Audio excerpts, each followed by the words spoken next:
네, 반갑습니다. 송관종입니다.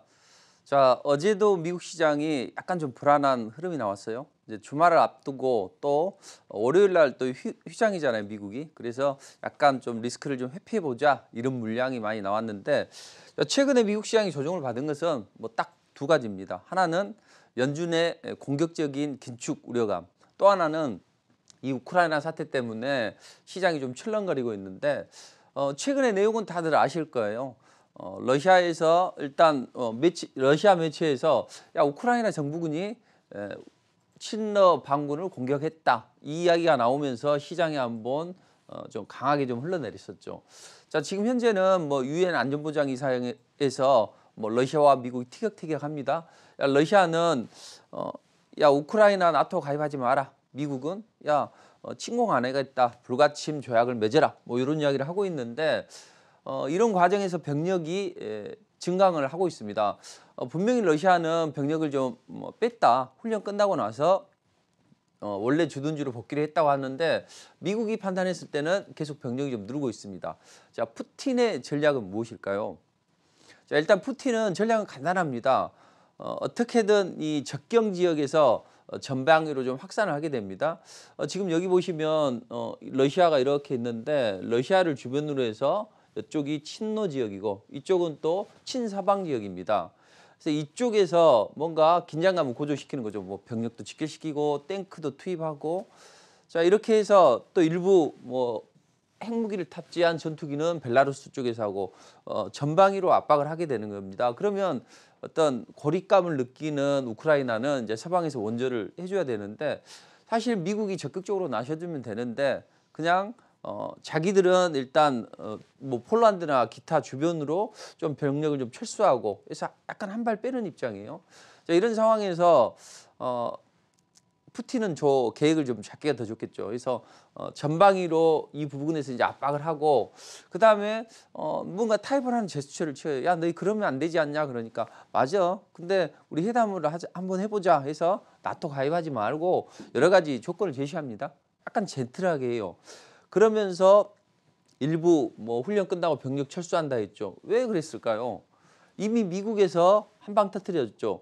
과거에 오바마 정권에서는 뭐 이런 첩보를 입수하게 되면 그걸 놔뒀는데 이번에 뭐 바이든은 적극적으로 이걸 알리게 되고 그럼 D-Day가 16일로 잡았다고 손 치더라도 이날 하면은 크게 효과가 없잖아요. 그러니 그럼 우리는 훈련 끝나고 병력 좀 철수하겠다 이렇게 하면서 마쿠에서는 사이버 테러하고 그다음 러시아 매체를 통해서 야 지금 우크라이나 정부군이 친러 반군 지역에 뭐 포격을 가했다 이제 이런 식으로 전개를 하고 있습니다. 일단 입장이 좀 다 달라요. 그래서 쉽게 해결이 되지 않는데 미국의 입장에서는 원론적인 이야기를 하는 겁니다. 일단 세계 경찰 입장에서 우크라이나를 나토 가입을 어떻게든 시켜야만 좀 러시아가 이 서방으로 좀 진출할 수 있는 것을 좀 제어할 수 있기 때문에 그런 입장이고 우크라이나 입장에서는 일단 대통령이 야 우리 나토 가입하지 않으면 돼. 최후에는 이렇게 포기를 하거나 아니면 지금 분쟁 지역에서 자치권을 좀 부여해 주는 이런 식으로 해서 마무리를 할 수 있다고 그러니까 어떤 최악으로 뭐 치닫지는 않을 겁니다. 다만 이제 지금은 서로 이해관계가 첨예하기 때문에 좀 긴장감이 고조가 되는 그런 분위기죠. 그래서 나토는 우크라이나는 어떻게든 마지막 순간에는 이 전쟁을 피하기 위해서 나토 가입을 보류하거나 친러 지역에 자치권을 부여하는 식으로 해서 해결할 수가 있고 미국은 어떻게든 뭐 외교적으로 압박을 하고 중재를 하려고 하지만 나토 가입은 계속 우리가 할 수 있는 건 아니죠. 지금 여기서 물러나게 되면 안 되기 때문에 어떻게든 이걸 잘 봉합을 하는 선에서 나토 가입은 반대 의사를 표명하지 않는 식으로 이렇게 전개될 겁니다. 근데 유럽에서는 어때요? 사실 유럽은 뭐 우크라이나가 가입해도 좋고 뭐 안 해도 좋은 그런 입장이죠. 지금 우리는 뭐 가스나 아니면 뭐 원유 같은 것들을 잘 조달하고 또 우리 주변에서 뭐 전쟁이 나서 뭐 난민도 우리한테 오지 않는 이 정도만 나오면 되거든요. 그래서 유럽에서는 야 그럼 우리가 러시아가 원하는 게 뭐냐 이제 한 두 가지 정도를 제시를 하고 있습니다. 자 그럼 과거에 핀란드화를 하자. 그때 소련하고 이제 많이 적경이었잖아요. 그래서 대외 정책은 소련을 추종하는 그런 식으로 가든지 아니면 돈바스 지역이나 이런 지역에서 자치권을 부여할 수 있도록 하는 민스크 협정을 이행해라. 그런데 이행을 안 하고 있죠. 그래서 그 정도에서 좀 마무리하려고 하는 것이고 러시아 입장에서도 실제로 자기들이 뛰어들어서 전쟁에서 뭐 실익을 얻기는 어렵죠. 왜냐하면 서방의 러시아 제재가 가해지기 때문에 어렵다고요. 다만 여기를 포기하게 되면 어떤 미국의 압박 전략에 의해서 숨통이 조여지는 거죠. 그래서 러시아 입장에서는 직접 뭐 침공을 하거나 그렇기보다는 우회로로 한다고 했죠. 그래서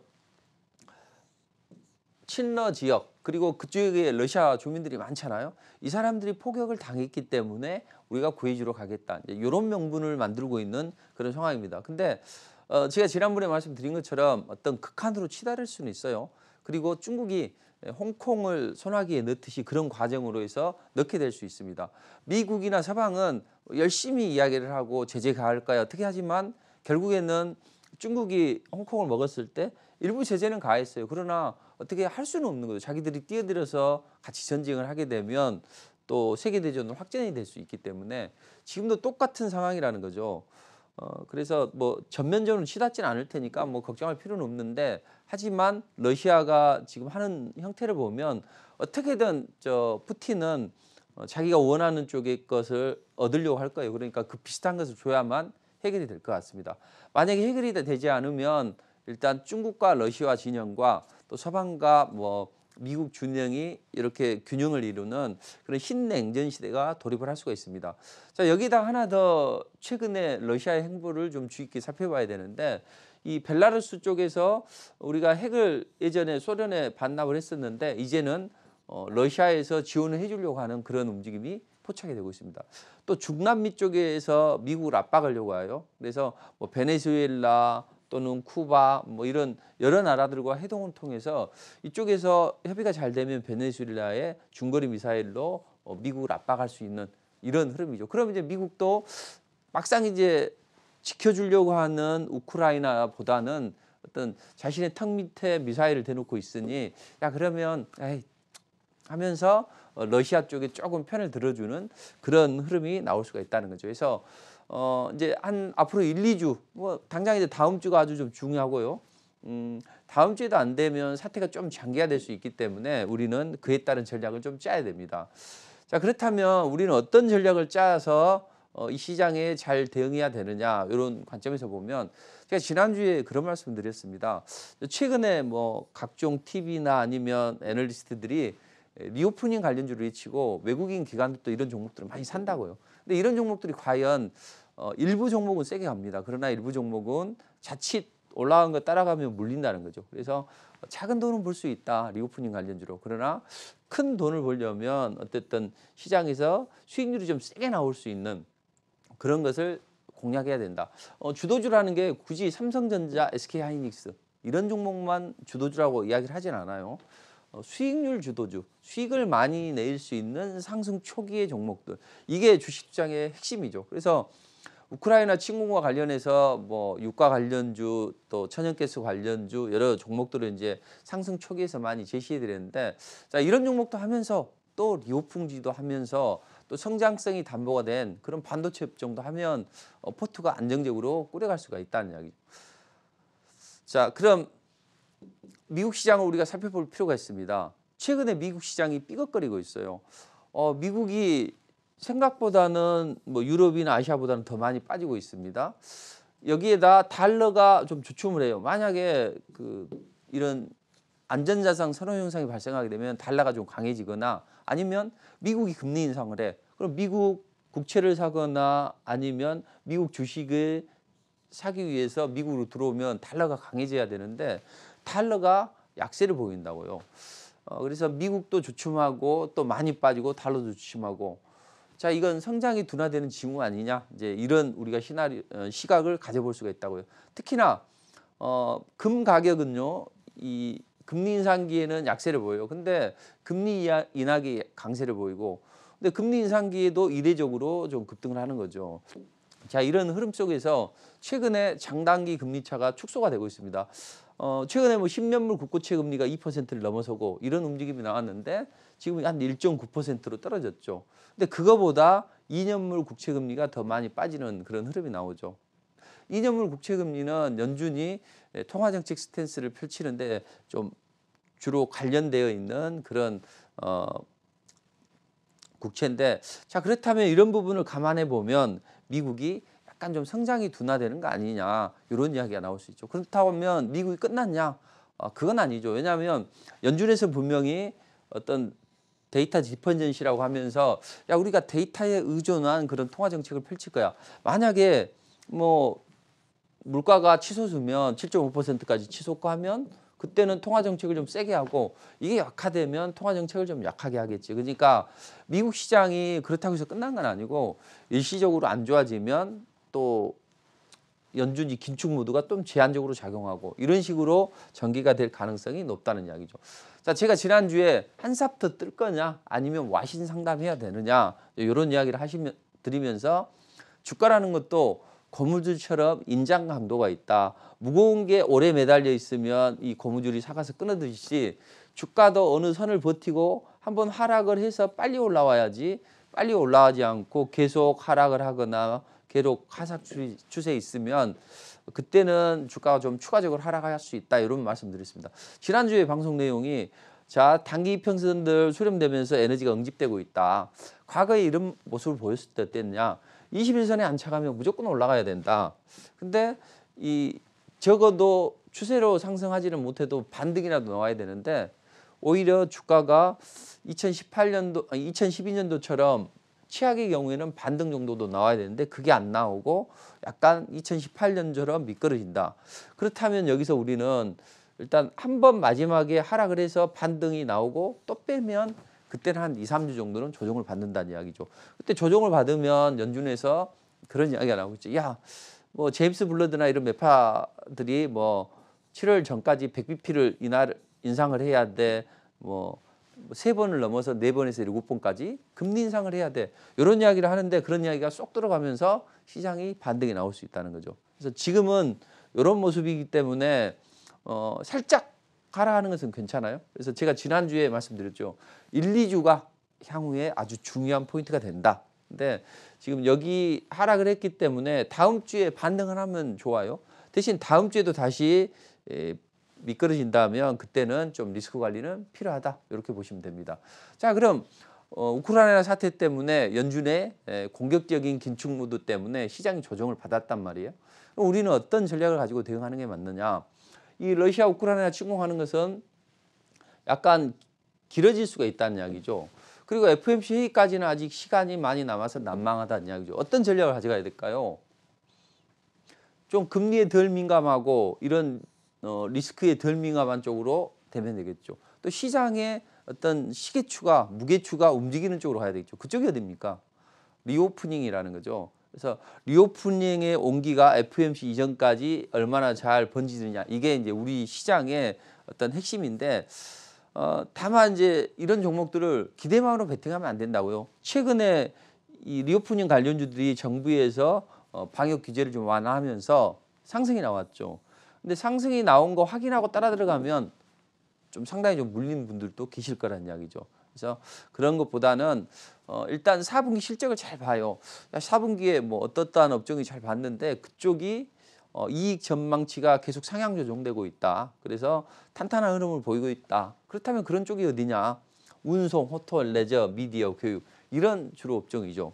자, 그럼 이런 종목들을 다 사야 되냐 이 말이죠. 자, 그건 잠시 후에 말씀드리도록 하겠습니다. 자, 그럼 조금 전에 말씀드렸죠. 우크라이나 침공이나 또는 연준의 매파적인 행보에 따라서 시장이 약간 삐걱거리는데 또 여기에다 코로나 확진자 수까지 우리가 11만 명이 넘어서고 있습니다. 대신 위기는 기회죠. 자, 거리 두기를 좀 더 완화했죠. 4명에서 6명까지 할 수 있고 또 9시까지만 이용할 수 있는데 지금은 이제 10시까지 허용한다는 이야기죠. 그럼 이 판단을 하는 이유는 뭘까요? 확진자 수가 이렇게 늘어나는데 뭐 어떤 판단 때문에 그러냐? 그건 이제 뭐 정치적인 판단도 있을 수 있고 또는 의학적인 측면에서도 할 수 있겠죠. 근데 정부 입장은 2월 말이나 3월 중에 정점을 지원할 것이다. 과거에 뭐 서방을 봤더니 그런 움직임이 나오더라. 이제 이런 입장이죠. 자, 그렇다면 지금 리오프닝주를 지금 최근에 이야기를 하는데 리오프닝 관련주들은 사실은 어떻게 보면 작년 여름부터 나오기 시작했어요. 계속해서 리오프닝 했는데 결국은 조금 올라가다 말고 했는데 과연 이번에도 양치기 소년이 될 것인가 아니면 이번에 진짜 갈 것인가 이렇게 판단을 해봐야 되겠죠. 그래서 리오프닝은 다들 아시죠? 뭐 경기 재개에 대한 기대감 때문에 올라가는 주식을 리오프닝 관련주라고 하는데 이제는 슬슬 담아봐야 되겠다. 이런 어떤 공감대가 시장에서 형성이 되면서 움직임이 좋아집니다. 자, 그렇다면 리오프닝 관련주들을 우리가 담아야 되는데 회외는 어떻냐 이거죠. 갑자기 국내에서 리오프닝 관련주들 팍 치고 올라가거나 방역을 그렇게 한 게 아니라 자, 뭐 유럽 국가들은 이미 12월 달부터 방역 조치를 해지를 했습니다. 자, 미국도 뭐 일부 주에서 9개 주에서는 3월 내로 마스크 착용이나 또 백신 접종 의무화 이걸 좀 해제를 하겠다는 입장이죠. 자, 서구에서 이런 움직임이 나오고 또 우리도 해보니 뭐 계속 이렇게 가다가는 뭐 일상으로 재개는 난망한 상황이기 때문에 좀 리스크는 있지만 좀 방향을 좀 해지해 보자 이런 입장인데 여기에 따라서 사실 최근에 투자할 게 없죠. 과거에는 뭐 반도체, 자동차, 뭐 기타 성장 섹터 하면 올라갔는데 요즘에는 거의 안 올라간다고요. 그래서 기관 외국인들도 이제 야 그럼 명분이 있어야 될 거 아니냐 어떤 쪽으로 봐야 될까 그래서 매수했던 2월 달에 외국인 상위 종목을 봤더니 뭐 대한항공이나 하이트진로 뭐 신세계 아모르퍼시픽 이런 종목들이라는 거죠.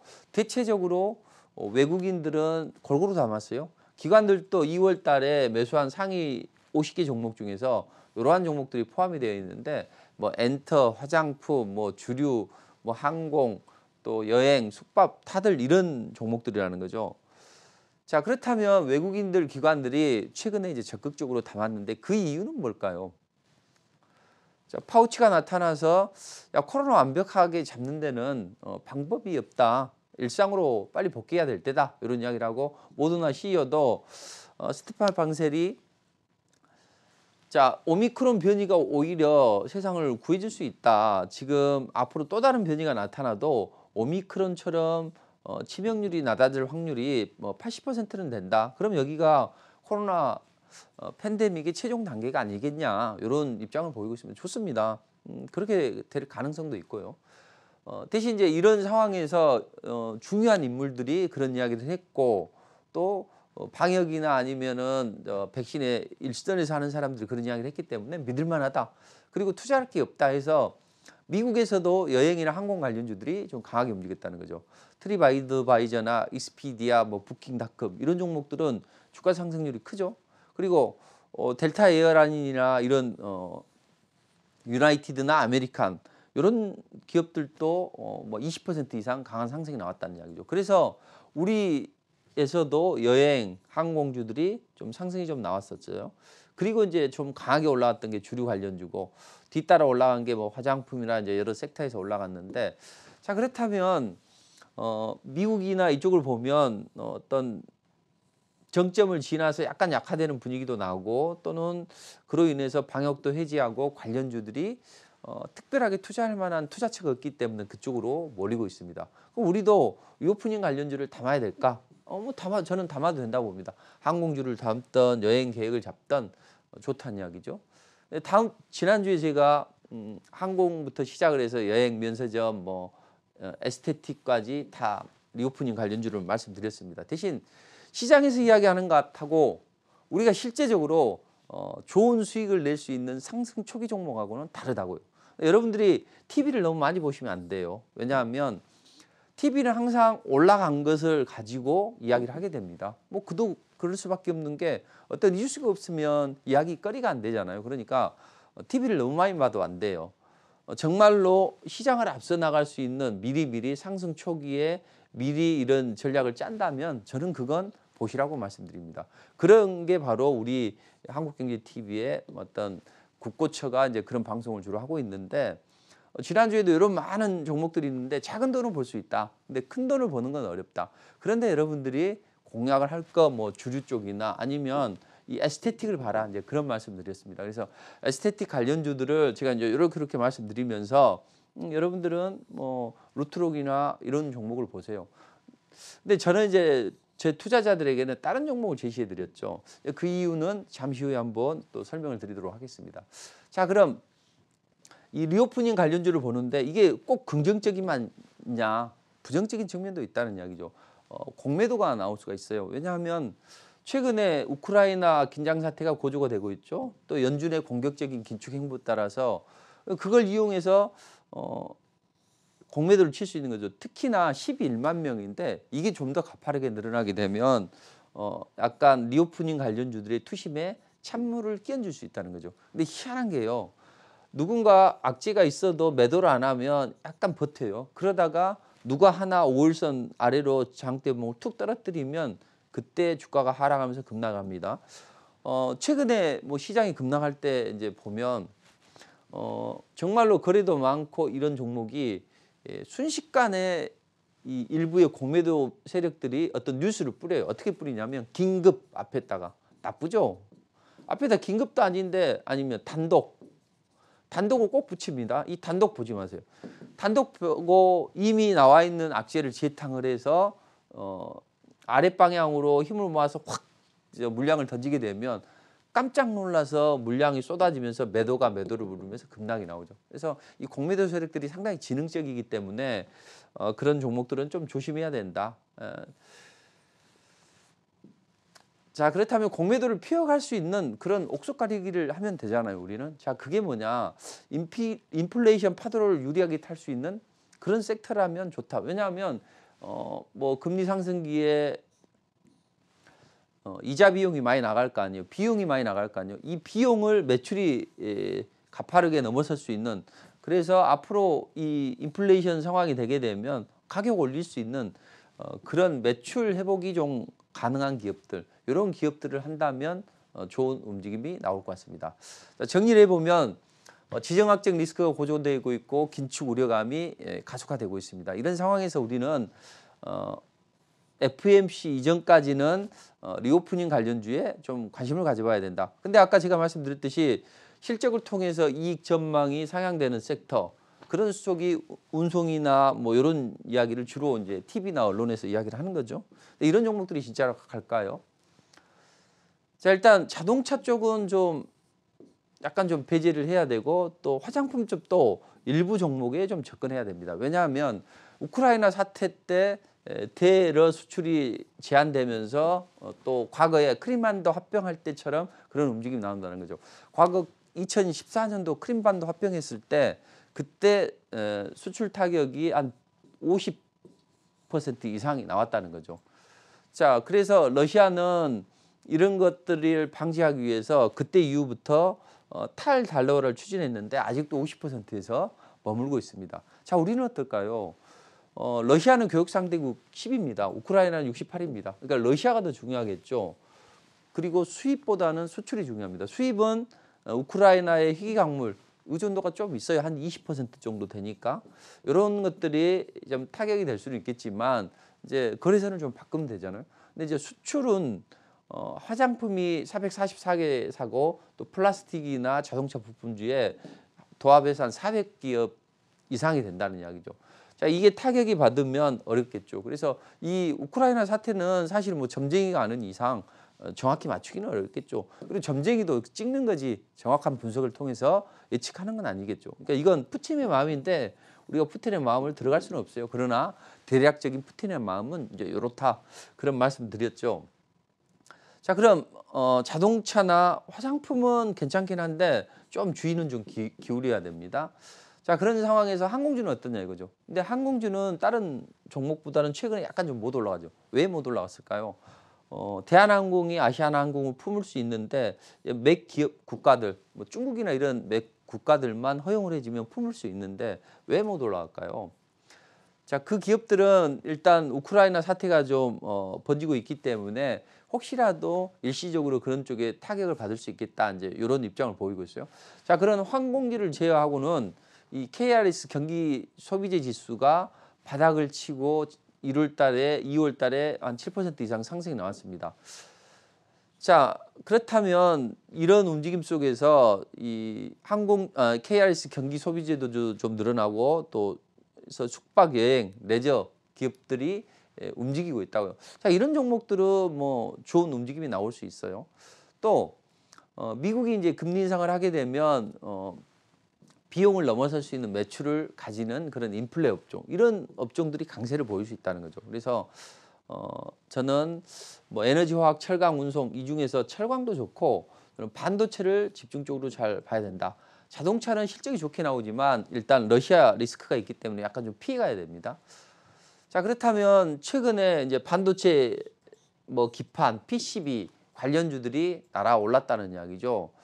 자, 그동안 안 좋은 움직임이 나왔는데 일단 다운 사이클 정점 지나고 이제부터는 좀 강세를 보일 것이다, 이런 입장이죠. 왜냐하면 전 세계가 지금 성장률이 둔화가 됐잖아요. 이 성장률을 끌어올리기 위해서는 노동력이 많이 투입이 돼야 되는데 요즘 사람들 많이 안 낳잖아요. 그러니까 기기가 대신해야 됩니다. 그게 바로 4차 산업혁명이고 주로 5G, AI, 머신러닝 이런 것들의 수요가 많이 늘어날 수밖에 없겠죠. 뭐 밥도 기계가 하고 또 청소도 로봇이 하고 이런 시대가 올 수밖에 없고, 그렇게 되면 메모리 수요나 뭐 어떤 반도체 수요가 많이 늘어날 수밖에 없죠. 특히나 DDR5를 가지고 이 고성능 이제 PC도 많이 개발이 되고 이 반도체 쪽도 고성능화가 된다는 이야기죠. 자, 그랬을 때 주요 패키지 또는 뭐 PCB 기판들이 강한 움직임이 나올 수 있다. 그래서 저는 반도체 중에서는 제가 계속 심텍이 바닥권에 있을 때부터 심텍을 보시라, 또 DDR5 관련주이기도 하고 해서 했는데 이 관련주들이 어제도 움직임이 좋았다고요. 만약에 이번에 눌림목을 주면 또 접근을 해도 된다고요.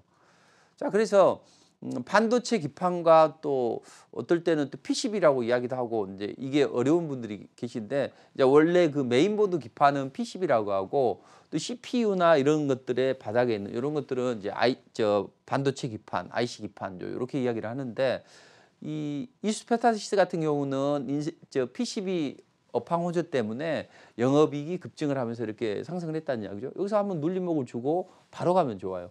근데 다음 주에 바로 안 가면 또 약간 좀 약세를 보이면서 에너지를 응집하는 과정이 필요하겠죠. 그래서 반도체 관련주는 만약에 러시아나가 우크라이나를 침공하게 되면 미국이 제재를 한다고요. 그랬을 때 수혜를 받을 수 있는 업종이 반도체 업종이라는 이야기죠. 자, 반도체 업종은요, 뭐 디램 가격 때문에 이 메모리 가격 때문에 뭐 안 좋은 입장이었지만 앞으로는 좋은 움직임이 나올 수가 있다고요. 특히나 이 낸드 적층 한계가 뭐 200단이라고 생각을 했는데 지금은 230단 또는 뭐 100단까지도 쌓아 올릴 수 있는 그런 능력이 된다. 그래서 반도체 쪽은 어떤 지정학적 리스크에도 좀 강할 수 있고, 또 기술력도 뛰어나고, 또 다운 사이클도 정점을 지나고 있고, 또 대선 주자들이 야, 역시 내가 이제 경기를 살리기 위해서 노력을 할 거 아니에요. 누가 당선이 되든 이때 공통적인 의견이 이겁니다. 자, K 반도체가 수출을 견인할 수 있다. 올해도 3%가 성장이 나오려면 반도체가 강해져야 된다. 이렇게 하면서 반도체 관련 정책을 많이 펴고 있습니다. 그렇다면 우리는 반도체를 보고 2차 전지는 많이 눌려 있는데 지수가 반등하면 또 반등도 나올 수 있죠. 그래서 반도체주를 잘 보고, 제가 반도체주는 장기 투자를 하라고 말씀드려요. 저도 이녹스로 한 180% 이상 또 기타 종목으로도 반도체 했는데, 이건 사이클이 한꺼번에 수직 급등하는 게 아니라 올라갔다가 다시 본전 근처에도 왔다 이런 식으로 움직이기 때문에 좀 집중적으로 좀 봐야 됩니다. 자, 그렇다면 이 반도체 관련주도 또 리오프닝 관련주이기도 하죠. 자, 두 번째, 최근에 주류주들이 강세를 보였습니다. 근데 이제 주정 가격 올리고 또 세법 개정하면서 맥주나 탁주에도 지금 2% 이상의 가격을 주류세를 붙이기로 했어요. 그러면서 관련주들이 올라갔는데 이미 많이 올라갔기 때문에 종목들을 좀 조심해야 됩니다. 대신 이런 종목들이 가벼워요. 그래서 한 번 더 튕겨져 올라갈 수 있다. 이걸 옥석 가리기를 잘하면 또 단기간에 짜릿한 수익도 맛볼 수가 있습니다. 자, 여행주들 좋습니다. 꼭 해외를 못 가면 국내에서도 품격 있게 여행을 할 수 있다는 거죠. 그게 스테이케이션 또는 호캉스 이런 트렌드로 국내 여행 수요가 많이 늘어남으로 인해서 뭐 숙박업체들 좋은 움직임이 나올 수가 있죠. 자, 이게 단발로 끝나는 게 아니라 코로나 이후에도 수요가 지속이 될 수 있다는 거죠. 자, 그런 상황에서 우리는 항공주는 어떻게 봐야 될 것인가? 아까 말씀드렸듯이 이렇게 화염이 넘치고 하는데 비용이 띄울 수 있겠습니까? 그래서 단기적으로는 약간 약세일 수는 있어요. 그러나 저는 항공주들이 만약에 대한항공이 아시아나항공을 이제 완벽하게 품에 안으면 그때는 다시 한번 비상할 수 있다. 자, 미국에서도 결국은 여행 관련주들, 항공주들이 좀 떴었죠. 우리는 그만큼은 아직은 안 뜨고 있는데 이제 본격적으로 이 여행이 재개가 되고 또는 이런 시너지 효과가 나올 수 있는 그런 움직임이 나온다면 항공주는 갈까 말까 하고 있는데 다시 한번 날아갈 수 있다. 그래서 만약에 혹시 우크라이나 침공으로 인해서 조정을 받는다면 저가 매수에 나서도 된다. 다음 주, 그 다음 주 정도가 아주 중요한 3월 달 초가 항공주에게는 아주 중요한 변곡점이 될 것 같습니다. 자, 의료업종에 대해서도 긍정적인 이야기가 나오고 있습니다. 야, 실적도 좋고 리오프닝 이 격포제가 있는 거 아니냐. 그래서 의료업종에 봄날이 온다. 근데 일부 업종 종목들 보면 대부분 이제 120선을 돌파하는 정도의 상승은 나올 수 있는데 사실 의료업종은 조금씩 스텝 바이 스텝으로 올라가는 그런 종목이기 때문에 저점을 잘 잡아야 되고 그다음에 완벽한 조정이 마무리되고 추세를 타고 올라간 그런 종목을 잡아야 됩니다. 근데 지금은 올라가서 이제 약간 숨고르기도 해야 되는 그런 국면이기 때문에 지금은 조금 이제 늦으셨다는 이야기죠. 자, 이런 상황에서 가장 시장에서 각광을 받고 있는 게 뭐죠? 화장품 관련주죠. 자, 화장품 관련주들은 마스크를 벗으면 뭐 여자분들 화장도 하고 요즘엔 남자분들도 화장을 하는데 또 립스틱도 발라야 되고 뭐 이렇잖아요. 그래서 마스크 벗는다. 그렇다면 화장해야 되니 화장품 관련주들 또 여기서 또 립스틱도 팔죠. 그래서 립도 발라야 되지. 역시나 리오피닝의 핵심은 화장품 아니냐 이런 이야기를 하면서 화장품 관련주들이 바닥권에서 뭐 7%대 8%대 이런 상승을 나오기도 했다고요. 과연 그럴까요? 재욱 씨. 네. 만약에 어느 정도 이 리스크가 완화됐고 계절 독감처럼 풍토병처럼 정착이 된다면 마스크 벗겠어요? 안 벗겠어요? 저는 마스크 벗을 것 같습니다. 아, 그래요? 네. 저는 안 벗습니다. 어. 저는 요즘에 이제 외출하거나 사람 많은 데 갈 때는 어쩔 수 없이 갈 때는 장갑 있죠. 비닐 장갑. 네네. 비닐 장갑을 끼고 가는데 저보다 더한 분도 계시더라고. 그 라텍스 장갑 있잖아요. 의료용 장갑. 그걸 끼고 다니시는 분들도 계시던데 저는 안 할 것 같아요. 근데 사람마다 조금씩 다르겠는데 근데 공통적으로 제가 벗든 안 벗든 공통적으로 노출되는 부분이 어디예요? 코 위쪽으로, 눈 쪽은 네, 그렇죠. 노출이 되죠. 네. 눈에 관해서 우리가 잘 봐야 됩니다. 그래서 주로 뭐 이제 다음에 되면 뭐 화장도 하고 립스도 바르고 하겠지만 분명히 좀 건강을 좀 신경 쓰는 분들은 오랫동안 마스크를 쓸 수밖에 없다고. 그러면 만약에 마스크가 전면적으로 벗는 날이 오면 더더욱 좋겠죠. 근데 일부 지금처럼 이렇게 될 수밖에 없다면 그렇다면 우리는 어떤 눈에 관한 업체들 이제 이런 것들을 잘 봐야 되겠죠. 주로 이제 그런 것들이 포진이 많이 되어 있는 쪽이 바로 에스테틱이라는 이야기죠. 자, 최근에 어떤 피부과나 이런 데 보게 되면 아름다움을 더하다. 에스테틱. 뭐 이렇게 해서 에스테틱이라는 말이 많이 나옵니다. 근데 에스테틱이라는 게 심미적인 신미한 뭐 이런 측면이 있다고요. 그래서 예쁘게 보이는 쪽, 얼굴 팩 마사지부터 시작해서 몸매 관리, 발 관리, 아로마 관리, 모든 피부 관리를 말하는 게 에스테틱인데 저는 이 화장품 얼굴에만 국한될 게 아니라 모든 심미적인 측면에 있는 에스테틱 관련주를 잘 봐야 된다. 이런 말씀을 드렸고 에스테틱 관련주를 이제 몇 종목 소개시켜 드렸어요. 그리고 특히나 클래시스는 좀 바닥권이고 여러분들은 루트로닝을 하십시오 해서 루트로닝을 제시해 드렸는데 이번 주에 양봉을 한 2억 개 정도 뽑아 올리는 그런 움직임이 났더라고요. 그래서 지난주 공개 방송에서 잘 제시를 해드렸다 이런 입장을 보였는데 사실 저는 이제 그런 말씀을 드리면서 제가 공략하는 것은 따로 있다. 예, 그런 말씀을 드리면서 이 하이로닉을 공략해 드렸습니다. 왜 하이로닉을 공략해 드렸을까요? 자, 시장에 알려진 이런 종목들로는 사실은 큰 수익을 보기는 어렵습니다. 그러나 시장의 흐름을 잘 읽고 핵심을 잘 봐야죠. 저처럼 나중에 어느 정도까지 엔데미육으로 자리를 잡는다 하더라도 종식되기 전까지는 마스크를 쓰겠다는 사람들도 많이 있다는 이야기죠. 그럼 눈에 관한 화장품에 또는 에스테틱 관련주들이 움직임이 좋아질 수 있는데 이 하이로닉은 레이저를 통해서 눈썹 리프팅을 하는 그런 업체예요.